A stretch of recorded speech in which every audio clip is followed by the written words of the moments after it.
ಸ್ನೇಹಿತರೆ, ನಿಧಿ ಅಡುಗೆ ಚಾನೆಲ್ಗೆ ನಿಮಗೆಲ್ಲರಿಗೂ ಸ್ವಾಗತ.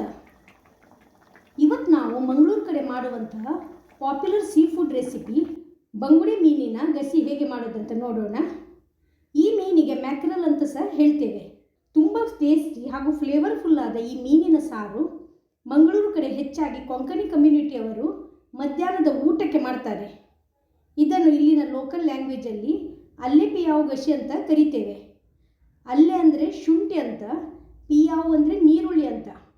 ಹೆಸರಲ್ಲೇ ಗೊತ್ತಾಗ್ತದೆ, ಶುಂಠಿ ಹಾಗೂ ನೀರುಳ್ಳಿಯನ್ನು ಹಸಿಯಾಗಿ ಸೇರಿಸಿ ಮಸಾಲೆಯಲ್ಲಿ ಕುದಿಸಿ ಮಾಡುವಂತಹ ರೆಸಿಪಿ. ತುಂಬ ಫ್ಲೇವರ್ಫುಲ್ ಆದ ಡಿಶ್ ಇದು.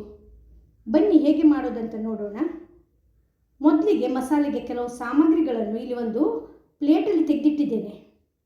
ಒಂದು ಅರ್ಧ ತೆಂಗಿನಕಾಯಿಯ ತುರಿ, 7 ಉದ್ದ ಮೆಣಸು ಹಾಗೂ ಒಂದು 10 ಗಿಡ್ಡ ಮೆಣಸು. ಇದನ್ನು ಸ್ವಲ್ಪ ಎಣ್ಣೆಯಲ್ಲಿ ರೋಸ್ಟ್ ಮಾಡಿ ಕ್ರಿಸ್ಪ್ ಆಗುವಷ್ಟು ಹುರಿದಿಟ್ಟಿದ್ದೇನೆ. ಜೊತೆಗೆ ಚಿಕ್ಕ ಹುಳಿ ಹಾಗೂ ಒಂದು 1/4 ಸ್ಪೂನಷ್ಟು ಅರಿಶಿನ ಹುಡಿ. ಇವಿಷ್ಟನ್ನು ರುಬ್ಬಬೇಕು. ತೆಗೆದಿಟ್ಟ ಸಾಮಗ್ರಿಗಳನ್ನು ಮಿಕ್ಸಿ ಜಾರಲ್ಲಿ ಸೇರಿಸಿ ಅಗತ್ಯಕ್ಕೆ ಬೇಕಾದಷ್ಟು ನೀರನ್ನು ಸೇರಿಸಿ ನುಣ್ಣಗೆ ರುಬ್ಬಬೇಕು. ಈ ರೆಸಿಪಿಗೆ ನಾನಿಲ್ಲಿ ಒಂದು 4 ಬಂಗುಡೆ ಮೀನನ್ನು ಕಟ್ ಮಾಡಿ ಕ್ಲೀನ್ ಮಾಡಿಟ್ಟಿದ್ದೇನೆ. ಈಗ ಇದಕ್ಕೆ ಸ್ವಲ್ಪ ಉಪ್ಪು ಹಾಗೂ ಒಂದು 1/4 ಸ್ಪೂನಷ್ಟು ಅರಿಶಿನ ಹುಡಿಯನ್ನು ಸೇರಿಸಿ ಒಂದು 10 ನಿಮಿಷಗಳ ಕಾಲ ಇದನ್ನು ಮಿಕ್ಸ್ ಮಾಡಿ ಇಡಬೇಕು. ನಮ್ಮ ಮಸಾಲೆ ಗ್ರೈಂಡ್ ಆಗುವವರೆಗೆ ಇದು ಹೀಗೆ ಇರಲಿ. ಇಲ್ಲಿ ನೋಡಿ, ಮಸಾಲೆ ರುಬ್ಬಿದ್ದು ಆಗಿದೆ. ಈ ರೀತಿ ಫೈನಾಗಿ ಗ್ರೈಂಡ್ ಆಗಬೇಕು. ನೆಕ್ಸ್ಟ್ ಈಗ ರುಬ್ಬಿದ ಮಸಾಲೆಯನ್ನು ಒಂದು ಪಾತ್ರೆಯಲ್ಲಿ ಸೇರಿಸುವ ಹಾಗೂ ಗ್ಯಾಸಿದ್ದು ಫ್ಲೇಮನ್ನು ಆನ್ ಮಾಡಬೇಕು. ಗ್ರೈಂಡ್ ಮಾಡಿದ ಮಿಕ್ಸಿ ಜಾರಲ್ಲಿ ಒಂದು 2 ಕಪ್ ನೀರನ್ನು ಸೇರಿಸಿ ಅದನ್ನು ಸಹ ಈ ಮಸಾಲೆ ಜೊತೆಗೆ ಸೇರಿಸಿ ಕುದಿಸಲು ಇಡಬೇಕು. ಇಲ್ಲಿ ಒಂದು ದೊಡ್ಡ ನೀರುಳ್ಳಿ ಈ ರೀತಿ ಸಣ್ಣಗೆ ಹೆಚ್ಚಿಟ್ಟಿದ್ದೇನೆ. 1 ಇಂಚಷ್ಟು ಶುಂಠಿಯನ್ನು ಚೂರು ಮಾಡಿಟ್ಟಿದ್ದೇನೆ ಹಾಗೂ ಒಂದು 5 ಹಸಿಮೆಣಸಿನಕಾಯಿ ಸೀಳಿ ಇಟ್ಟಿದ್ದೇನೆ. ಇದನ್ನೀಗ ಮಸಾಲೆಗೆ ಸೇರಿಸಬೇಕು. ರುಚಿಗೆ ಉಪ್ಪನ್ನು ಸಹ ಸೇರಿಸುವ, ಎಲ್ಲವನ್ನು ಮಿಕ್ಸ್ ಮಾಡುವ. ಮಸಾಲೆ ಕನ್ಸಿಸ್ಟೆನ್ಸಿ ನೋಡಿ ಈ ರೀತಿ ಇರಬೇಕು. ಬೇಕಾದರೆ ಇನ್ನೊಂದು ಅರ್ಧ ಕಪ್ ನೀರನ್ನು ಸೇರಿಸ್ಬೋದು. ಒಳ್ಳೆ ಮಾಡಿ ಮಿಕ್ಸ್ ಮಾಡಿ ಮೀಡಿಯಂ ಉರಿಯಲ್ಲಿ ಇದನ್ನು ಕುದಿಸಿಕೊಳ್ಬೇಕು. ಚೆನ್ನಾಗಿ ಒಂದು 7ರಿಂದ 8 ನಿಮಿಷಗಳ ಕಾಲ ಇದನ್ನು ಕುದಿಸಿಕೊಳ್ಳುವ. ಚೆನ್ನಾಗಿ ಈ ನೀರುಳ್ಳಿ ಶುಂಠಿದು ಫ್ಲೇವರ್ ಇದೆಯಲ್ಲ ಮಸಾಲೆಯಲ್ಲಿ ಸೇರಬೇಕು. ಈಗ ನೋಡಿ, ಮಸಾಲೆಗೆ ಒಳ್ಳೆ ಕುದಿ ಬರ್ತಾ ಇದೆ. ಶುಂಠಿ, ನೀರುಳ್ಳಿ, ಹಸಿಮೆಣಸಿನ ಘಮ ಕೂಡ ಒಳ್ಳೆ ಬರ್ತಾ ಇದೆ.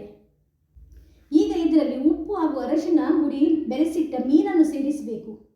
ಈ ರೀತಿ ಒಂದೊಂದಾಗಿ ಮೀನಿನ ತುಂಡುಗಳನ್ನು ಕುದಿಯುವ ಗ್ರೇವಿಯಲ್ಲಿ ಸೇರಿಸುವ, ಮಿಕ್ಸ್ ಮಾಡುವ ಹಾಗೂ ಮುಚ್ಚಿ 5 ನಿಮಿಷಗಳ ಕಾಲ ಮೀಡಿಯಂ ಫ್ಲೇಮಲ್ಲಿ ಕುದಿಸಿಕೊಳ್ಬೇಕು. ಮೀನು ಒಳ್ಳೆ ಬೇಯಬೇಕು.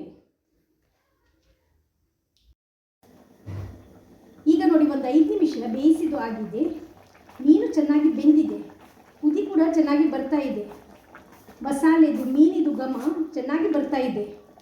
ಗ್ರೇವಿ ಕನ್ಸಿಸ್ಟೆನ್ಸಿ ನೋಡಿ ಪರ್ಫೆಕ್ಟಾಗಿ ಬಂದಿದೆ. ಉಪ್ಪು ಖಾರ ಚೆಕ್ ಮಾಡಿ ಅಗತ್ಯ ಎಣಿಸಿದರೆ ಉಪ್ಪನ್ನು ಸ್ವಲ್ಪ ಸೇರಿಸಿ. ಕೊನೆಯದಾಗಿ 1 ಸ್ಪೂನಷ್ಟು ಕೊಬ್ಬರಿ ಎಣ್ಣೆಯನ್ನು ಸೇರಿಸಿ ಮಿಕ್ಸ್ ಮಾಡಿ ಗ್ಯಾಸ್ ಫ್ಲೇಮನ್ನು ಆಫ್ ಮಾಡಿದರೆ ತುಂಬ ಟೇಸ್ಟಿಯಾದ ಮೀನಿನ ಗಸಿಯಲ್ಲಿ ರೆಡಿ ಆಗ್ತದೆ. ಇದನ್ನು ನೀವು ಅನ್ನ, ಇಡ್ಲಿ, ಮೂಡೆ, ಸೇಮಿಗೆ ಜೊತೆಗೆ ಸರ್ವ್ ಮಾಡ್ಬೋದು. ನೀವು ಮೀನು ಪ್ರಿಯರಾಗಿದ್ದಲ್ಲಿ ಒಂದ್ಸಲ ಈ ರೆಸಿಪಿಯನ್ನು ಖಂಡಿತ ಟ್ರೈ ಮಾಡಿ. ಇದೇ ಮಸಾಲೆಯನ್ನು ಬಳಸಿ ನೀವು ಅಂಜಲ್ ಮೀನಿನ ಗಸಿ ಸಹ ಮಾಡ್ಬೋದು.